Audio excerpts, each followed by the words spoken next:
Now, the thing to keep in mind with factoring is that we ended with multiplication. Factoring is undoing the multiplication. Okay? So multiplying and dividing are inverse operations. Multiplying polynomials, the inverse is factoring the polynomial. Okay? It's dividing. There are many different ways of factoring. It will be up to you to determine the most effective way depending on the situation. Okay? So factoring by grouping, greatest common factors, two different ways for trinomials, factoring by substitution. These are all different methods that we're going to go over. It's going to be up to you to decide what you need to use for each problem. It's not going to be told for you. All right? That, honestly, is probably the hardest part. Is figuring out which factoring method to get that, and then once you learn the process, it becomes pretty simple. All right? So, factoring undoes our multiplication until you are done taking a math class. Whenever factoring is involved, the first thing you have to ask yourself, or you have to identify, is there a greatest common factor? I don't care what factor. If you forget to do that, and there is, and you don't factor it out first, what's going to happen is either you're not going to factor it completely, or you're going to make a mistake that's going to cause you to get the wrong factors. Okay, so you factor out a GCF first. Sometimes you'll also see greatest common factor identified as greatest common divisor. Just a different term means the same thing. Okay, greatest common factor or greatest common divisor. The largest term that is a factor of every term in the polynomial. So we're going to look at our coefficients, and we're going to identify what the GCF is, and we're going to look at the variable and identify the GCF, and we're going to factor that out of every single term. As you get more proficient, it becomes faster, okay? But we need to look and identify with each term what are the factors that make up each of those, and then identify what they have in common. Remember, factors are just a bunch of things being multiplied together, okay? So what is being multiplied to give me 7K? 7 and K. Can I break apart that number any further, the 7, or is it already prime? Okay, so I can't factor the 7. So my only factors for that term are 7 and K. Okay, what about 28? 4 and 7. Are both of those prime, or can I factor them any further? I can factor the 4 into 2 and 2, right? So I have 2 times 2 times 7. So we call this prime factorization. It's not always necessary to do prime factorization, but it's important to be able to understand how to do it, especially as your numbers get larger, being able to identify R, so that you make sure that you're truly getting the greatest common factor among all your coefficients. Okay? So looking at both those terms, what factors do they have in common? 7. So my greatest common factor is 7. Now I'm going to factor out the 7. When I do that, I still have it, but I'm going to have a set of parentheses, and then everything that's left after I divide each of the terms by the greatest common factor is what's going to be left inside that parentheses. So when I divide 7K by 7, what am I left with? Just the K. And then 28 divided by 7 leaves me with the 4. And there's my factored expression. All right? Factors of 32. Okay? 8 and 4. Are those prime? No? So I can factor them more. Okay, so 8 becomes 4 and 2, and I'm going to bring down that 4. Okay? So to factor it completely, I have 2 times 2 times 2 times 2 times 2 times m. What about 24?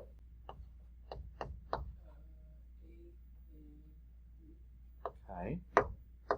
Yep, so I'll get 2, 2, that'll let me write 2, and 3. What factors do both of those have in common? How many 2's do they have in common? 3, right? So if I do the prime factorization, they have 3 2's in common. Now, again, I said prime factorization isn't always necessary. If you can factor and see, okay, well, I've got 8 and 8, okay, those match, and then I know there's nothing in common with 4 and 3, that's fine. You can stop at that level of factorization. You don't have to go all the way down, all right? Like I said, as you become more proficient, it gets a little bit faster. But if you go all the way down to prime, you can see each and every one. So since they have 8 in common for their GCF, what am I left with after I factor out the GCF? 4m plus 3. Do I have a common factor for C? Well, technically everything has a common factor, but doesn't always do anything. 1. Okay? So if I don't have a common factor other than 1, then it's prime. I don't have a common factor other than 1. I can't do anything else. It's prime. Yeah. Yeah, go ahead. What about for D? 5, right? I can factor out 5. Pretty simple. They have the coefficient and constant are the same number. If I factor out a 5, what am I left with? Z plus 1. And that is really important. That 1 often disappears. Please make sure that you keep that. Okay? Z plus 1. Factor out your greatest common factor. Pretty straightforward. Questions, comments, concerns?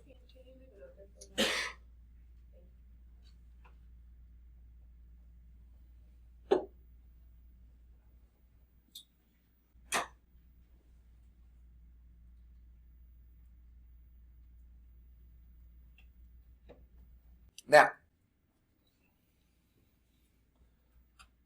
looking at our coefficients, 150, 25. What's my greatest common factor? 25. Nice and easy, right? M to the third.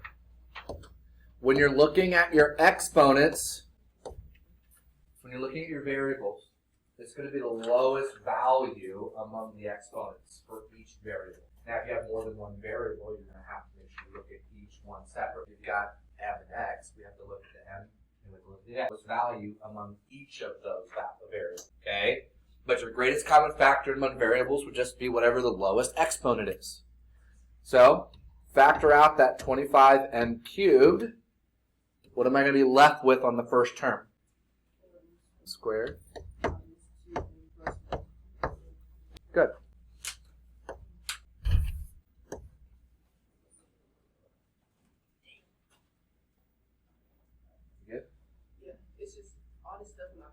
Can't stress it enough because I see it a lot.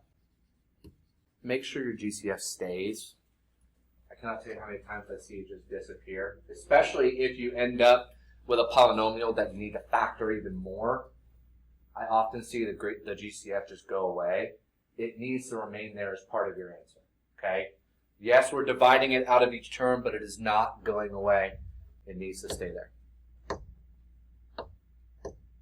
All right? Coefficient of, for B, what's my greatest common factor? 5. Okay. M to the fourth and x to the third. Okay. M to the fourth is the lowest exponent among m's. 3 is the lowest exponent among the x's. So my GCF. Okay, write your GCF, write your parentheses, and then fill it in. First term. 1 plus 3.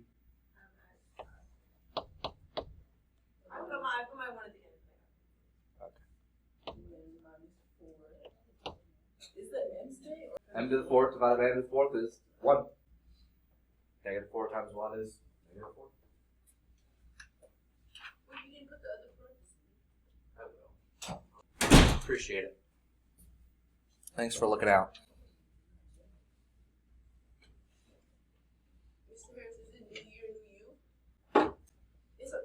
I'm too old. I'm stuck in my ways. I don't like change.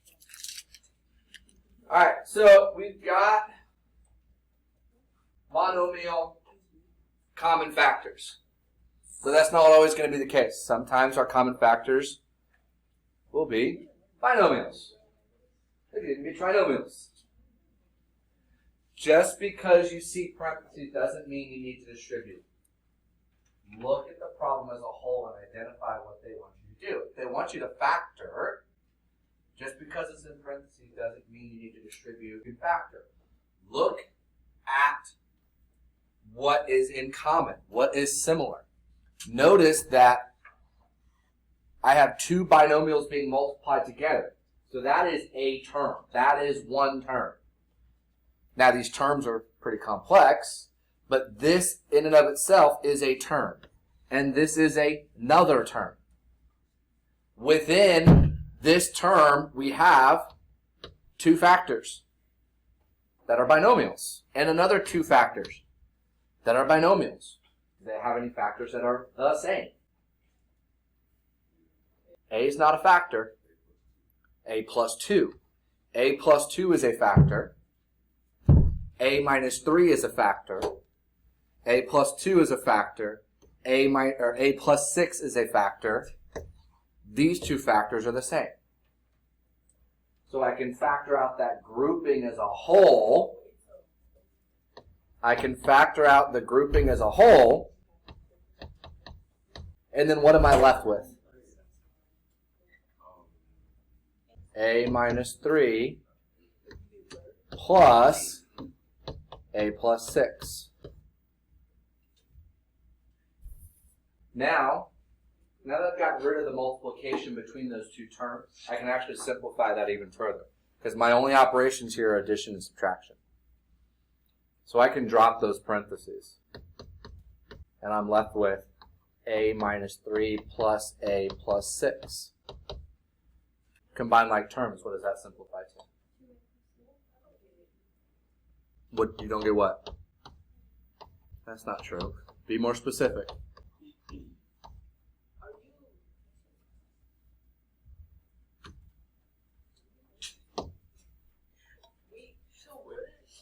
Yeah, I was distracted thinking about something else. Thank you. 2A. Thank you.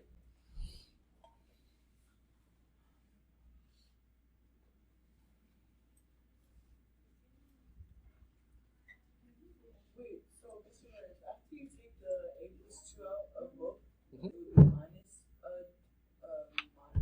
A minus. Yeah, so I factored out the A plus 2, so I'm left with this, and that comes down. So those are still being added together.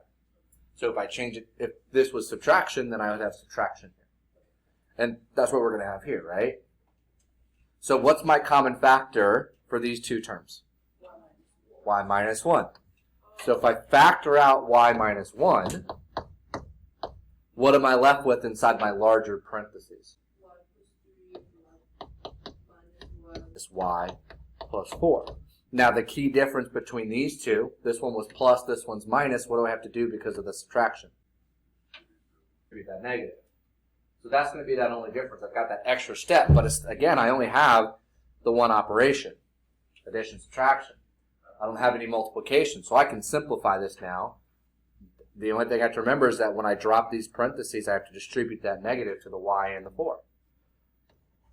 So I still have my GCF of y minus 1. And I've got y plus 3 minus y minus 4. Y goes away, leaving me with what? So I have y and I have a negative y. When I combine these like terms, 1 minus 1. Yep. And then I'm left with 3 minus 4, which is negative 1. And since I'm just left with a coefficient of negative 1, we'll just go ahead and distribute that. If your factor is a 1 or a negative 1, there's no need to leave it separate. If it's a 1, you don't need it at all. The a negative one, just distribute that negative. Clean it up.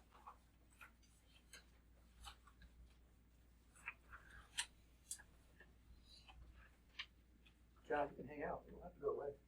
Am I that smelly? Well, that was that smooth. Rude. Rude. All right. Now, 1 is a factor of everything, right?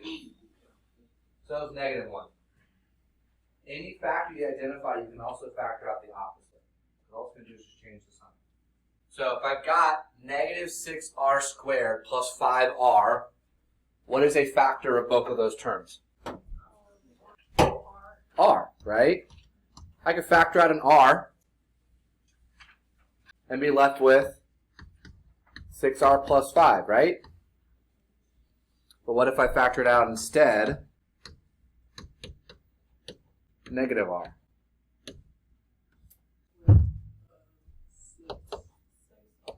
Yeah. So depending on the circumstance, you may want the positive or the negative factor. It's going to vary. Sometimes we don't like having a leading coefficient with a negative. Sometimes it doesn't matter. But you can factor out your GCF, or you can do the opposite. You can change the sign. Just make sure that you keep track of your positives and negatives. But these two are equivalent. They represent the same thing.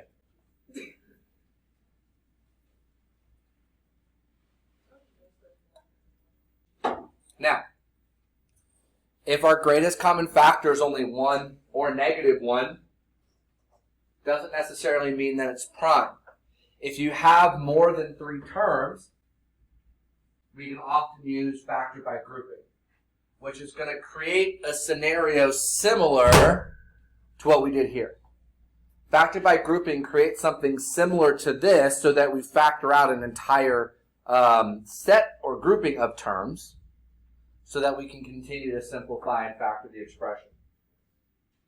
If I look at 6p minus 6q plus rp minus rq, there is no value that is common among all 4 of those. Not even the q.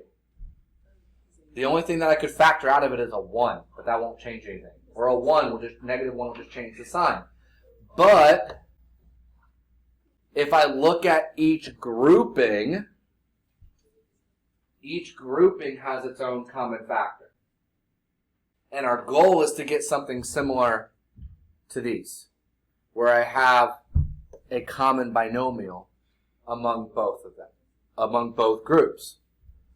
So if I look at 6p minus 6q, what's my common factor for just those 2 terms? 6, leaving me with p minus q. What about for the second grouping? R. I factor out a positive r, and I'm left with p minus q. So, if I can get my pen. Is my pen, please? No? Am I stuck with blue? There we go. Please cut the side chatter. If I look at both of those terms, what's the common factor for those now?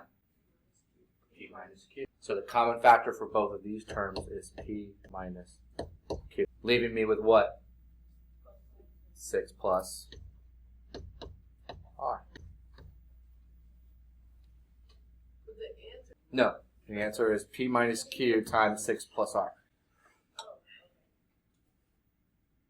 By doing a partial factorization of groupings allowed us to identify a common binomial within there that we can then factor out to get our entire expression. Do I have a common factor for xy minus 2y? The y, which gives me what? Good. All right. Okay, so if I factor out a 4, what am I left with? Are these the same?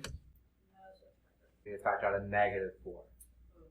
Okay, so I can factor out a 4, but it doesn't give me the same binomial. They're really close, but the signs are off. When that happens, instead of factoring out a 4, factor out a negative 4. And that's then going to leave me with x minus 2. Now that those are the same, I got the factor of x minus 2. And then I'm left with what? Not plus 4. Yep. Nope. Different negatives. They're separate. I have y minus 4.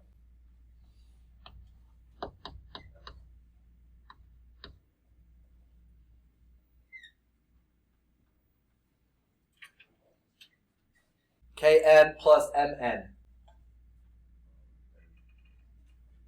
N, and then k plus m. Now I have negative k minus m.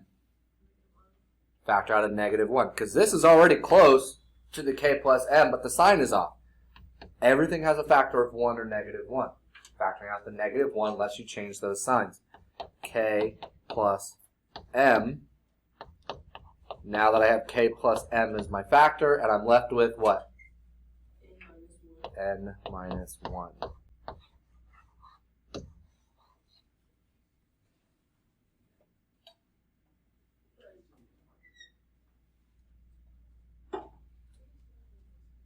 Uno más. All right, look at my first two terms. What's my GCF for 10x squared y squared minus 18?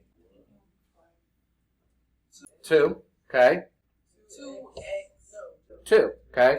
So it gives me 5x squared y squared minus 9. What's my common factor for my second two terms? 3. So I've got 3 times 5y squared minus 4x squared. Are those the same? No. Doesn't work out. Can't factor it.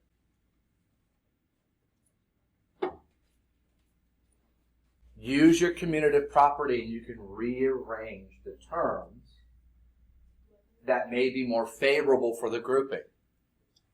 I need to have an x and a y within each of my groupings. So having both terms together with my constants is not going to do much good.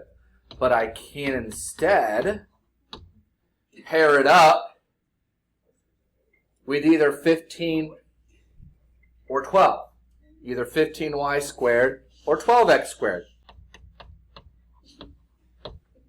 So I can use my commutative property to rearrange those terms. Now I have new groupings that are going to be much more conducive.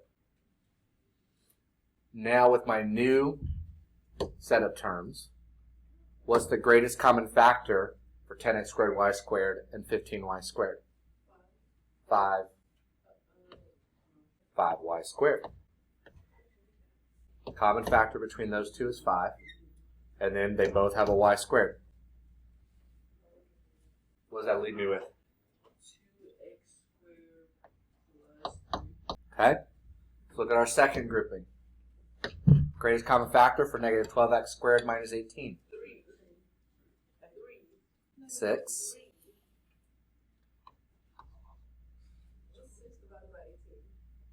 3.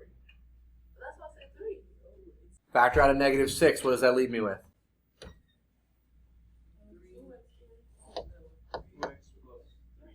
These need to be the same. When you're looking at your second grouping and trying to find something to factor out, you need to focus on what can I factor out of my second grouping that gives me that binomial. I need to end with 2x squared plus 3. So I have to think, what can I factor out that gives me a 2x squared plus 3? Well, 12 divided by negative 6 gives me 2. 18 divided by negative 6 also gives me 3. So that matches up. Now that I have that common binomial,